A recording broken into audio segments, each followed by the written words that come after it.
Today we're going to be talking about one of the earliest night vision fighting rifles that the US ever adopted, the M3 Carbine. Let's get into it. After much experimentation, finally in 1945 the US Army decided to adopt its first ever image intensification scope.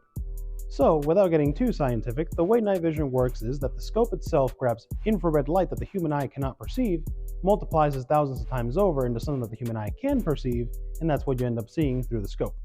Modern night vision tubes do this job incredibly well. However, the technology we had in 1945, since it was still in its infancy, didn't do it really all that well. You'll often see these early night vision scopes referred to as starlight scopes. That is because these early generations of night vision relied very heavily on the supplemental infrared light from the moon and the stars.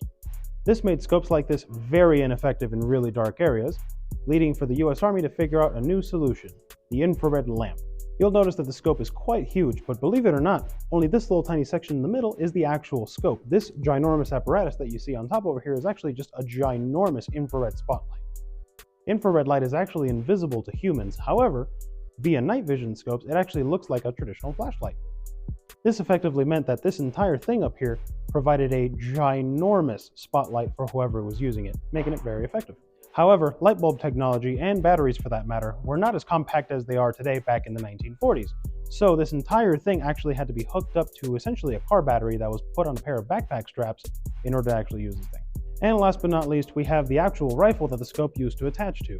The original M3 carbine was called the M3 carbine, but in reality it was just an M2 carbine with a night vision scope.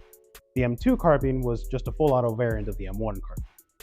So, due to how wonderful US machine gun laws are, unfortunately this thing's not attached to an M2 carbine, but rather an M1 carbine, but still a great rifle, but not full auto. So if you guys think this wonderful piece of night vision history is cool and even want to add it to your own personal collection, this is lot number 5A in our upcoming Auction 1, link in the description.